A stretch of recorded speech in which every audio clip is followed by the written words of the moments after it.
how to create an account for Coverstar. Open up the app. Once you have the app open, then you want to click on the person icon here in the bottom right corner. Now from here, you will see create new account as an option, and you can either use Apple or Google to sign in. I'm just going to use my Apple account here, and we're going to click on continue. Now it's going to open up Apple ID, and it needs to verify my face because I have it set up like that.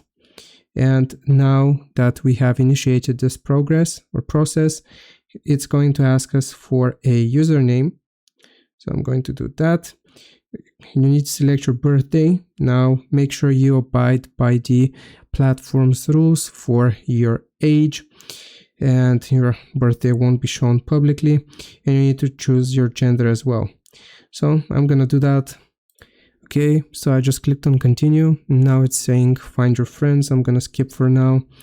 And just like that, we have created an account. So I hope this video helps you out. Leave a like and subscribe. I'll see you next time.